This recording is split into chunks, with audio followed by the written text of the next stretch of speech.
Throughout the ages, architects and engineers have designed and built the great structures that have made our world and withstood the test of time. Hi, I'm Ed Asner. Welcome to Architects and Engineers. Let's look now at modern steel frame buildings. This is the Empire State Building, a marvel of modern architecture. It was built to last. Architects and engineers of today use computers to design and engineer buildings that will endure the forces of nature, such as earthquakes, fires, and hurricanes. This modern skyscraper was also built to last.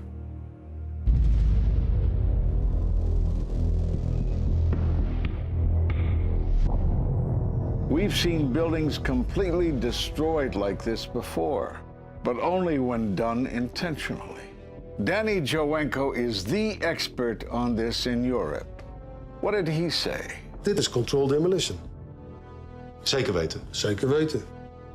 Er is nagesprongen. Dit is in opdracht gebeurd. Dit heeft een team gedaan van experts. Let's compare. Explosives are used to demolish buildings like this in just seconds. Okay, so it's a controlled demolition. What's the problem with that? Well, it happened on the afternoon of 9/11 at the World Trade Center. Let's just think about this. Controlled demolitions cannot be engineered and rigged in a day. It takes months. And therefore, this event must have been planned in advance. You hear that? Keep your eye on that building. It'll be coming down. The building is about to blow up. Move it back. We are walking back. There's a building about to blow up. Did they actually use the word brought down, and who was it that was telling you this? The fire department, and they did use the word, we're going to have to bring it down. And these people heard explosions. We heard this sound that sounded like a clap of thunder. It looked like there was a shockwave ripping through the building, and the windows all busted out. About a second later, the bottom floor caves out. The building followed after that. He takes his hand off, and you hear 3, 2, 1, and it was boom, boom, boom, boom, boom. And these reporters recognized it as a controlled demolition. And I turned in time to see what looked like a skyscraper implosion. Looked like it had been done by a demolition crew. The whole thing just collapsing down on itself. For the third time today, it's reminiscent of those pictures we've all seen too much on television before, when a building was deliberately destroyed by well-placed dynamite to knock it down. It was almost as if it were a planned implosion. It just pancaked. So what's the problem if this was a planned demolition? Well, we are told by government agencies that this building came down as a result of normal office fires. The National Institute of Standards and Technology produced their final report in 2008. World Trade Center 7 collapsed because of fires fueled by office furnishings. It did not collapse from explosives or from fuel oil fires. But what do you think brought down the building? And what caught my eye is more than 1,300 architects and engineers examine the evidence about Building 7's collapse and disagree with the official report issued by the National Institute of Standards and Technology. I certainly am much more open-minded about it than I was, and it is because of the involvement of the 9/11 families and all these engineers and architects. You are about to hear from architect of 23 years, Richard Gage, AIA, member of the American Institute of Architects and founder of Architects and Engineers for 9/11 Truth. Now there are more than 1,500 architects and engineers who say that it could not have been brought down by office fires.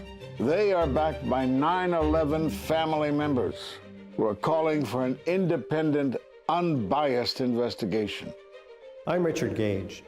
Fires have never before caused the collapse of any skyscraper. even though there are numerous examples of much hotter, larger, and longer-lasting fires in these buildings. And in the case of Building 7, the fire that NIST said started the collapse had actually burned out over an hour before. It could not have caused the collapse, as NIST claims.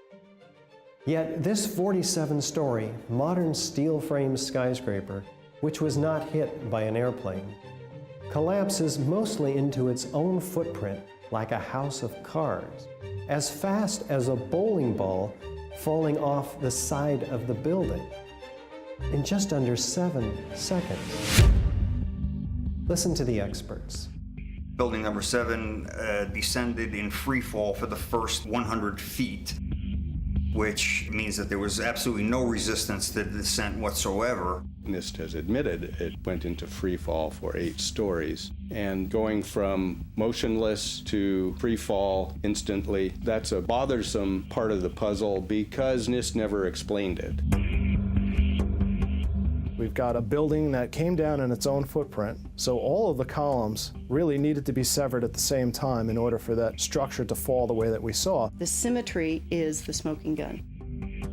The whole building completely comes down in one continuous motion. There couldn't have been any structural resistance.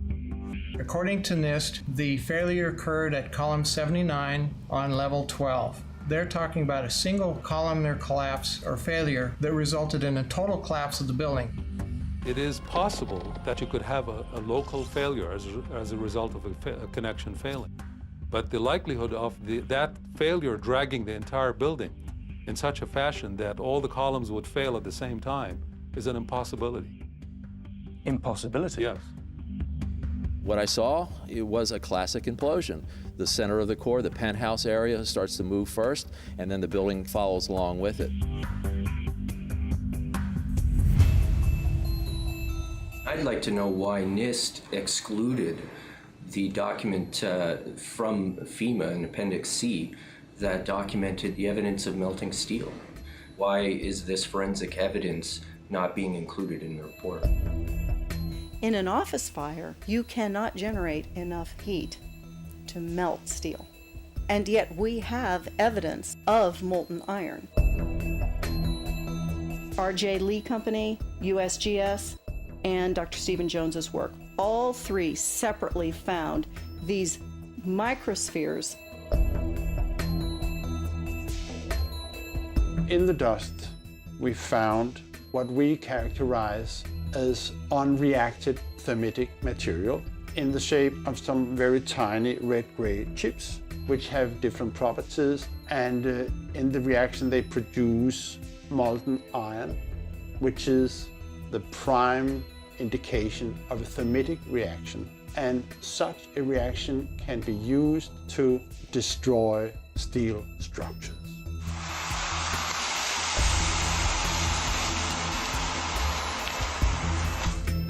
What we have found is a modern version of thermite, which we call nanothermite.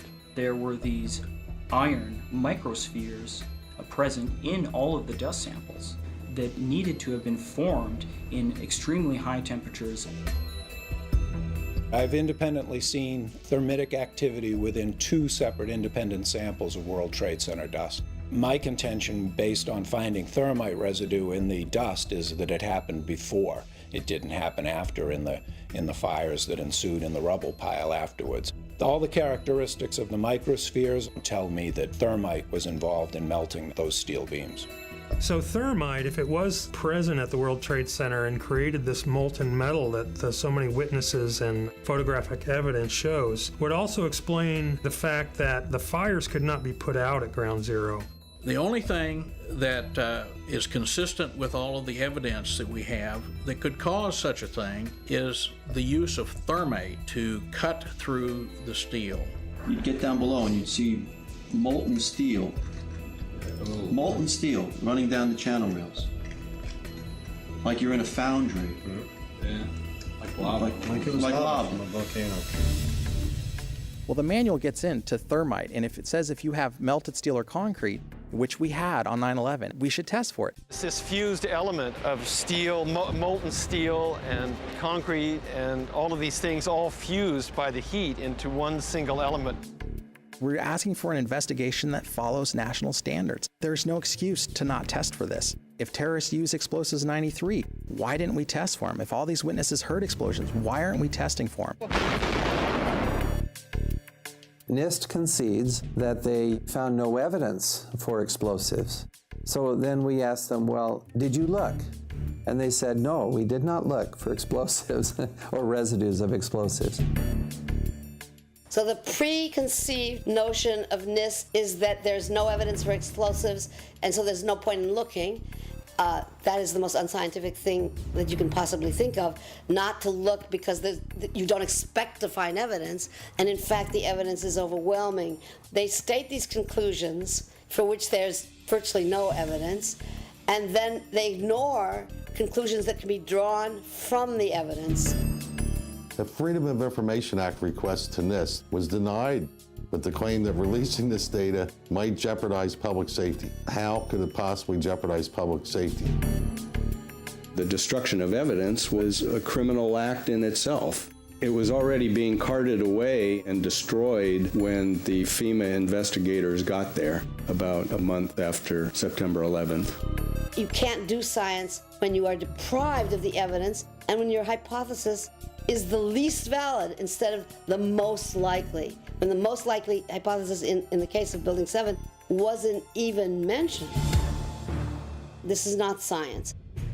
The scientific forensic evidence, ignored by NIST, but carefully reviewed by teams of technical professionals, corroborates the hypothesis of explosive controlled demolition. We've traveled to 21 foreign countries and 32 American cities, bringing this evidence to the attention of the public. And we're backed by 9/11 family members and other concerned citizens who are calling for an independent, unbiased investigation.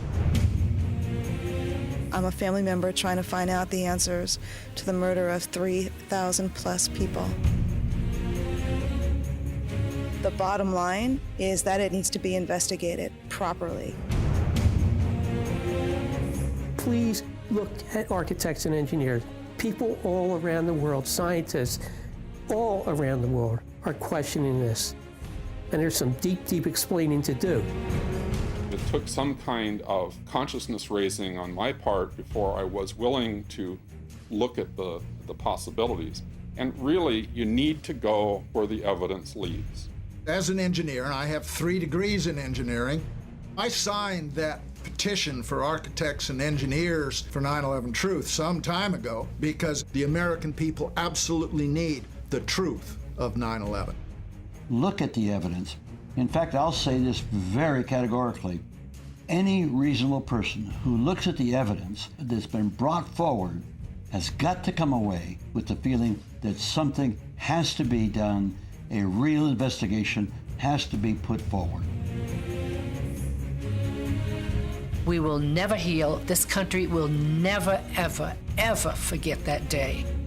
We have to demand a new investigation. I want justice here. The country owns this. We were all victims. You all should want answers. It's not just ours, not just mine. We all lost something that day. It's distressing for everyone to come to terms with this evidence, but we must pursue the truth wherever it leads. Look at the evidence and decide for yourself.